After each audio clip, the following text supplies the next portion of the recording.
Welcome to my YouTube channel. आज का topic है मिडवल हिस्ट्री का एमसीक्यू। तो आज हम मिडवल हिस्ट्री में दिल्ली सल्तनत का एमसीक्यू पढ़ने जा रहे हैं। इससे पहले हम दिल्ली सल्तनत का 4 एमसीक्यू वीडियो अपलोड कर चुके हैं। ये हमारी 5वीं वीडियो है दिल्ली सल्तनत का। जो 4 वीडियो नहीं देखे हैं इससे पहले उनको आप प्ले लिस्ट में जाकर देख लीजिए, उनके बाद ये 5वीं वीडियो देखिएगा। तो चलिए हम क्वेश्चन स्टार्ट करते हैं। 101 नंबर क्वेश्चन है, मोहम्मद बिन तुगलक ने अपने राजधानी कहाँ से कहाँ बदली? तो मोहम्मद बिन तुगलक अपने राजधानी दिल्ली से देवगिरी बदली थी। तो आपका आंसर क्या होंगे? बी, दिल्ली से देवगिरी। इस देवगिरी का नाम बाद में चलकर मोहम्मद बिन तुगलक दौलताबाद कर दिया। ये देवगिरी जो है आपका महाराष्ट्र में पड़ता है, महाराष्ट्र के औरंगाबाद के समीप पड़ता है। तो आंसर क्या होंगे आपका? बी। 102 नंबर क्वेश्चन देखिए, वर्तमान दौलताबाद जहां मोहम्मद बिन तुगलक ने दिल्ली से राजधानी को स्थानांतरित किया था, किसके समीप स्थित है? तो कहाँ है? महाराष्ट्र में। और महाराष्ट्र में कहाँ है? औरंगाबाद में। तो आपका आंसर क्या होगा? बी। तो वर्तमान में दौलताबाद, देवगिरी के ही नाम बदलकर मोहम्मद बिन तुगलक क्या किए थे? दौलताबाद बनाए थे, जो अभी वर्तमान में कहाँ है? महाराष्ट्र। महाराष्ट्र के समीप क्या है? औरंगाबाद में। तो आपका आंसर क्या होंगे? 102 का बी। अब 103 नंबर क्वेश्चन देखिए, अलाउद्दीन खिलजी ने निम्न सेना अध्यक्ष में कौन सा तुगलक वंश का प्रथम सुल्तान था बना? अलाउद्दीन खिलजी के कौन सा सेना अध्यक्ष था जो तुगलक वंश का प्रथम सुल्तान बना? तो गाजी मलिक। गाजी मलिक गयासुद्दीन तुगलक को कहा जाता था। गयासुद्दीन तुगलक किस वंश की स्थापना किए थे? तुगलक वंश की स्थापना किए थे। कौन सी उपाधि थे? गाजी मलिक। ये अलाउद्दीन खिलजी के क्या थे? पहले सेना अध्यक्ष थे, लेकिन बाद में चलकर क्या बने? तुगलक वंश के संस्थापक गयासुद्दीन तुगलक। मलिक काफूर जानते ही 1000 दिनार के नाम से जाना जाता था, जिसे उल्गू का खिरदा था। गुजरात अभियान में जफर खां उनकी सेनापति थे अलाउद्दीन खिलजी का। नेक्स्ट देखिए 104 नंबर क्वेश्चन, सर्वप्रथम लोक निर्माण विभाग की स्थापना किसने किया? तो लोक निर्माण विभाग का स्थापना सर्वप्रथम आपका फिरोज शाह तुगलक किए थे। लोक निर्माण इल्तुतमिश किए थे तुर्कान ए चहलगामी। तुर्कान ए चहलगामी क्या था कि अगला शासक कौन बनेगा वो डिसाइड करता था। बलबन क्या किए थे? बलबन किए थे आपको दीवान ए अर्ज। दीवान ए अर्ज होते थे सैनिक विभाग का स्थापना। अलाउद्दीन खिलजी क्या किए थे? दीवान ए रियात मतलब होता था बाजार नियंत्रण प्रणाली। तो क्या समझे? इल्तुतमिश क्या किए थे? तुर्कान ए चहलगामी। ये क्या करते थे? अगला शासक कौन होगा वो डिसाइड करते थे। बलबन दीवान ए अर्ज होता था सैनिक अध्यक्ष। अलाउद्दीन खिलजी क्या किए थे? दीवान ए रियात, बाजार नियंत्रण प्रणाली। फिरोज शाह तुगलक क्या किए थे? कल्याण विभाग का, लोक निर्माण या कल्याण कहिए या दान विभाग कहिए या दीवान ए बंदगान, किसने किया था? फिरोज शाह तुगलक इस सब का स्थापना किया था। नेक्स्ट देखिए 105 नंबर क्वेश्चन, मोहम्मद बिन तुगलक ने किस देश का उदाहरण लेकर तांबा और पीतल का सिक्का का प्रयोग कर टोकन मुद्रा बनवाई? तो चीन का नकल करके। तो इसका आंसर क्या होंगे? सी। तो चीन का नकल करके वो सांकेतिक मुद्रा चलाए थे। कब चलाए थे? तो 1329 में।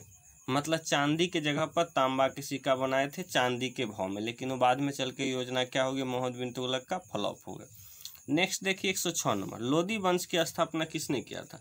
तो लोदी वंश की स्थापना बहलोल लोदी किए थे। तो आपका आंसर क्या होंगे? सी। तो बहलोल लोदी वंश का स्थापना किए थे।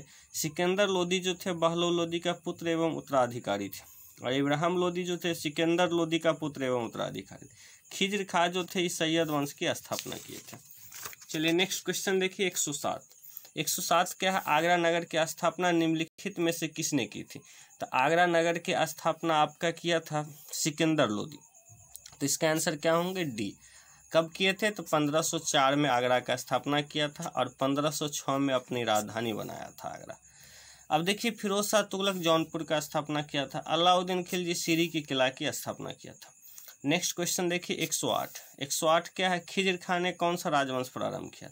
तो खिज्र खां कौन? सैयद वंश की स्थापना किया था। तो आपका आंसर क्या होंगे? ए। लोदी वंश की स्थापना किसने किया था? बहलोल लोदी। खिलजी वंश की स्थापना किसने किया था? जलालुद्दीन खिलजी। नेक्स्ट देखिए 109 नंबर क्वेश्चन क्या कर रहा है? प्रसिद्ध कवि अमीर खुसरो निम्नलिखित में से किस एक छोड़कर बाकी सबके समकालीन था? तो प्रसिद्ध कवि अमीर खुसरो किसको के छोड़कर बाकी सबके समकालीन था? तो आपके इसमें इल्तुतमिश को छोड़कर बाकी सबके समकालीन था। तो आपके आंसर क्या होंगे? सी, क्योंकि अमीर खुसरे बलबन के समय आए थे, बलबन के समय आए थे और तुगलक वंश तक थे, तुगलक वंश तक। ऐसे माना जाता है तो लगभग 8 शासक के समय शासन किए थे, 8 शासक तक वो रहे थे दरबार में, तो सबसे ज़्यादा देर तक रहे थे, समझ गए। 8 शासन उनके समकालीन थे, 8 शासन के समकालीन थे। किसने? अमीर खुसरे। तो किसके समकालीन नहीं थे? इल्तुतमिश के समकालीन नहीं थे। अलाउद्दीन खिलजी के थे, गयासुद्दीन बलबन के थे, जलालुद्दीन खिलजी के थे, मतलब तुगलक वंश तक थे। नेक्स्ट देखिए 110 क्या है? आगरा नगर के तत्कालीन भारत की राजधानी किस मुस्लिम शासक ने बनाया? तो आगरा नगर के भारत के तत्कालीन राजधानी किसने बनाया था? तो सिकंदर लोदी ने बनाया था। नेक्स्ट देखिए 111 नंबर क्वेश्चन क्या है? दिल्ली सल्तनत का अंतिम वंश क्या था? तो दिल्ली सल्तनत का अंतिम वंश था लोदी वंश। तो आंसर आपका क्या होंगे? ए। और ये अफगान वंश था, अफगान का था। जिस तरह गुलाम वंश कहाँ का था? तुर्क का था, तो ये कहाँ का था? अफगान का। गुलाम वंश क्या था? प्रथम था। गुलाम वंश के बाद कौन आया था? खिलजी वंश। खिलजी वंश के बाद कौन आया था? तुगलक वंश। तुगलक वंश के बाद सैयद वंश आया था, तब लोदी वंश आया था। देखिए नेक्स्ट क्या है? 112। निम्नलिखित जोड़े में कौन सा सही है? सम्मिलित कीजिए। शम्स ए सिराज तारिक ए फिरोजशाही लिखा था, तो ये आपका आंसर ए होंगे सही। शम्स ए सिराज जो थे ना, तारिक ए फिरोजशाही लिखे थे। अब देखिए जियाउद्दीन बर्नी, ये बर्नी जो थे ना, ये भी लिखे थे तारिक ए फिरोजशाही, लेकिन तारिक ए फिरोजशाही कब? जहाँ से शम्स ए सिराज तारिक ए फिरोजशाही लिखा था, इससे पहले जियाउद्दीन बर्नी लिखे थे। जियाउद्दीन बर्नी का तारिक ए फिरोजशाही जहाँ समाप्त होता है, वहाँ शम्स ए सिराज का तारिक ए फिरोजशाही स्टार्ट होता है। क्या समझे? जहाँ जियाउद्दीन बर्नी का तारिक ए फिरोजशाही समाप्त होता है, वहाँ जियाउद्दीन बर्नी का तारिक ए फिरोजशाही समाप्त होता है, वहाँ शम्स ए सिराज का तारिक ए फिरोजशाही क्या होता? स्टार्ट होता। तो दोनों लिखे थे। तो यहाँ शम्स ए सिराज के आगे हैं तारिक ए फिरोजशाही। तो आंसर क्या होंगे? शम्स ए सिराज लिखे थे, तारिक ए फिरोजशाही लिखे थे दोनों, लेकिन है इनके सामने। अब देखिए जियाउद्दीन बर्नी क्या लिखे थे? जियाउद्दीन में तारिक ए फिरोजशाही लिखे ही थे। इसके बाद फतवा ए जहांदरी भी लिखे थे, फतवा ए जहांदरी भी जियाउद्दीन बर्नी लिखे थे। अमीर खुसरे, तो अमीर खुसरे क्या लिखे थे? तो अमीर खुसरे लिखे तुगलकनामा या तारीख ए अलाई। तुगलकनामा और तारीख ए अलाई किसने लिखे थे? अमीर खुसरे। अब एवन बतूता क्या लिखे थे? तो एवन बतूता लिखे थे किताबुल रेहाल, किताबुल रेहाल कहेगा। एवन बतूता क्या लिखे थे? तो क्या कहेंगे हम? किताबुल रेहाल, किताबुल रेहाल, समझ गए। और फतवा ए जहांदरी किसने लिखा था? तो जियाउद्दीन बर्नी। तारीख ए फिरोजशाही भी क्या किसने लिखा है? जियाउद्दीन बर्नी, समझ गए। तबाक़ते ए नासिरी, तबाक़ते ए नासिरी किसने लिखा था? मिनहाज उस सिराज, मिनहाज उस सिराज। तबाक़ते ए नासिरी किसने लिखे थे? मिनहाज उस सिराज। नेक्स्ट क्वेश्चन देखिए, कुतुब मीनार जैसा कि हम उसे देखते हैं अंतः पुनर्निर्माण किसने कराया? मतलब उसका मरम्मत किसने कराया? तो उसका मरम्मत कराया था सिकंदर लोदी। स्टार्टिंग किसने किया था कुतुब मीनार बनाना? तो कुतुबुद्दीन ऐबक। लेकिन उसे फिनिश किसने किया? तो इल्तुतमिश। और ऐसा माना जाता है बीच में एक बार फिरोज शाह तुगलक भी क्या किए थे? उसका मरम्मत कराए थे। लेकिन हमको कहता अंतः मतलब अंतिम में किसने किया था? तो सिकंदर लोदी। स्टार्टिंग किए थे कुतुबुद्दीन ऐबक, फिनिश किए थे इल्तुतमिश, फिर किसने मरम्मत कराए थे? फिरोज शाह तुगलक भी एक बार मरम्मत कराए थे। लेकिन अंतिम में किसने किए थे मरम्मत? सिकंदर लोदी ने कराया था। नेक्स्ट 114 नंबर क्वेश्चन देखिए, अजमेर में किस सूफी फकीर का दरगाह है? तो अजमेर में किस सूफी फकीर का दरगाह है? तो मोइनुद्दीन चिश्ती का। तो आपका आंसर क्या होंगे? सी, मोइनुद्दीन चिश्ती। नेक्स्ट देखिए 115 क्या कर रहा है? दिल्ली सल्तनत के राजकीय भाषा क्या था? तो दिल्ली सल्तनत का राजकीय भाषा क्या था? फारसी। तो इसके आंसर क्या होंगे? सी। नेक्स्ट देखिए 116 क्या है? आगरा नगर की स्थापना किसके द्वारा किया गया था? आगरा नगर की स्थापना किसने किया था? सिकंदर लोदी। आपका आंसर क्या होंगे? डी। नेक्स्ट देखिए 117 क्या है? दिल्ली वंश का अंतिम शासक कौन था? तो दिल्ली वंश का अंतिम शासक था इब्राहिम लोदी। तो आंसर क्या होंगे? बी। तो लोदी वंश का अंतिम शासक किसने था? तो क्या था? इब्राहिम लोदी। और ऐसा भी कहे दिल्ली सल्तनत का अंतिम शासक कौन था? तो इब्राहिम लोदी। इब्राहिम लोदी एकमात्र ऐसा शासक था जो युद्ध भूमि में ही वीर गति के प्राप्त हुए थे। दिल्ली सल्तनत का कोई भी ऐसा शासक नहीं था जो युद्ध लड़ते हुए मरा था। मात्र एक इब्राहिम लोदी थे जो युद्ध लड़ते हुए वीर गति को प्राप्त हुए थे। बहलोल लोदी क्या थे? लोदी वंश के संस्थापक थे। इसका ही क्या थे? पोता थे, समझ गए। इसका पौत्र थे इब्राहिम लोदी। दौलत खां लोदी कौन थे? तो दौलत खां लोदी पंजाब का उस समय का शासक था। सिकंदर लोदी क्या थे? इब्राहिम लोदी का पिता थे। तो क्या समझे, इब्राहिम लोदी एकमात्र ऐसा शासक थे, दिल्ली सल्तनत का अंतिम शासक कहिए या लोदी वंश का अंतिम शासक कहिए, जो युद्ध भूमि में ही वीरगति का प्राप्त हुआ। किसके साथ, तो बाबर के साथ। पानीपत के प्रथम युद्ध में बाबर से वो युद्ध भूमि में ही मारा गया। नेक्स्ट देखिए 118, 13वीं सदी में सेना के सर्वोच्च अधिकारी होता था। तो सेना के सर्वोच्च अधिकारी कौन होता था, तो खान होता था। सेना के सर्वोच्च अधिकारी को क्या कहा जाता था, खान। 119 नंबर क्वेश्चन देखिए, सल्तनत काल में भू राजशाह सर्वोत्तम ग्रामीण अधिकारी होते थे। भू राजशाह का सर्वोत्तम अधिकारी कौन होते थे, तो चौधरी को कहा जाता था। आंसर क्या होंगे, ए। नेक्स्ट देखिए क्वेश्चन क्या है 120, नीचे दिए गए विकल्प के सुल्तान को वंशों को कालानुक्रम के में व्यवस्थित कीजिए। मतलब एक सीरीज में व्यवस्थित करना है। तो सबसे पहले इसमें कौन थे, गुलाम वंश। तो पहला ही होगा गुलाम वंश के बाद कौन आए थे, खिलजी वंश 2 नंबर में। खिलजी वंश के बाद कौन आए थे, तुगलक वंश। तुगलक वंश के बाद कौन आए थे, सैयद वंश 4 नंबर में। तो देखिए पहले 1 होगा, उसके बाद क्या होगा, 2 होगा, और 2 के बाद क्या होगा, 3 होगा, और 3 के बाद क्या होगा, 4। तो पहले क्या डी वाला होगा, इसके बाद क्या होगा, ई होगा। खिजली वंश मतलब पहले डी मतलब क्या, 4। तो पहले 4, ए और डी ऑप्शन में है, और इसके बाद क्या है, इसके बाद आपको ए। तो 4 के बाद 1 दोनों में ठीक है। इसके बाद क्या होंगे आपका, बी मतलब 2, तो 2 किस में है, इसमें। तो क्या होगा, डी होगा इसके आंसर। दिल्ली सल्तनत शासित हुआ था कुल, तो दिल्ली सल्तनत में कुल 5 वंश थे। कितने वंश थे, 5 वंश थे। पहला गुलाम वंश थे, गुलाम वंश। दूसरा थे खिलजी वंश। तीसरा थे तुगलक वंश। चौथा थे सैयद वंश। पांचवा थे लोदी वंश। टोटल कितने, 5 वंश थे दिल्ली सल्तनत में। चलिए अगला क्वेश्चन देखते हैं 122, निम्नलिखित में से मिलान कीजिए। करा अमीर खुसरे।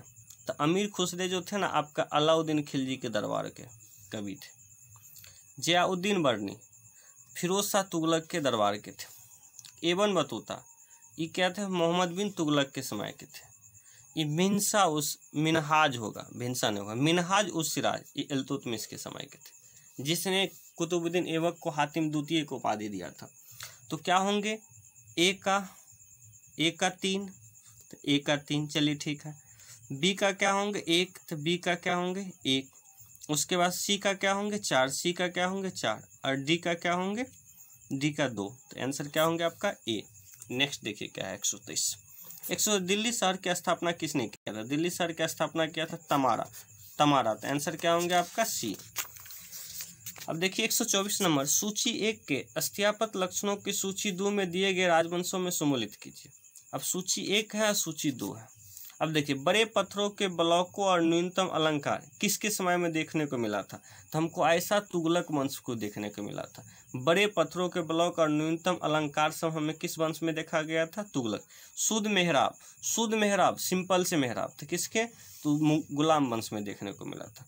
अर्ध गुंबद महाद्वार ये मुगल काल में देखने को मिला था। दोहे गुंबद और मोटी दीवार, तो दोहे गुंबद मोटी दीवार हमें लोदी वंश में देखने को मिला था। तो समझ गए, तो बड़े पत्थर और ब्लॉक न्यूनतम अलंकार किसके समय देखने को मिला था, तुगलक वंश के। शुद्ध मेहराब किसके समय, गुलाम वंश में। अर्ध गुंबद महाद्वार किसके समय देखने को मिला था हमको, मुगल काल में। दोहे गुंबद और मोटी दीवार किसके समय में, तो लोदी वंश के। तो आपका क्या होंगे, ए का 4। इसके बाद आपका बी का क्या होंगे, 2, तो बी का 2 नहीं, ई नहीं होंगे, ई होंगे बी का 2।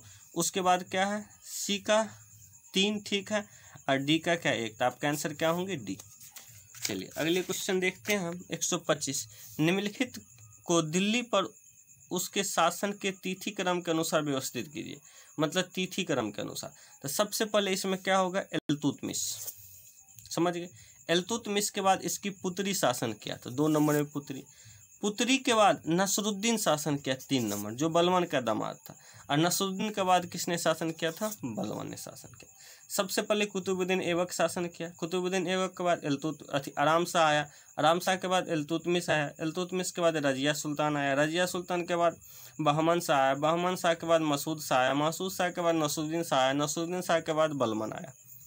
तो इसमें क्या होंगे, इल्तुतमिश पहले, इल्तुतमिश के बाद रजिया सुल्तान, रजिया सुल्तान के बाद नसरुद्दीन, उसके बाद बलमन। तो क्या होंगे, 1 2, देखिए तो 1 2 होंगे।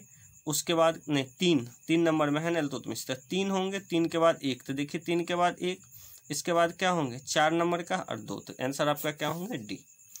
तो आपका दिल्ली सल्तनत का एमसीक्यू फिनिश हो गया। आप 1 से लेकर 125 क्वेश्चन किए, समझ गए। इससे ज़्यादा आपके इस चैप्टर से किसी भी एग्जाम में नहीं आएंगे, समझ गए। अब आगे हम बहुत जल्द ही लेकर आएंगे अगला एमसीक्यू स्वतंत्र प्रांतीय राज का। तो अगला एमसीक्यू किसका लेकर आएंगे हम, स्वतंत्र प्रांतीय राज का। तो थैंक यू ऑल यू।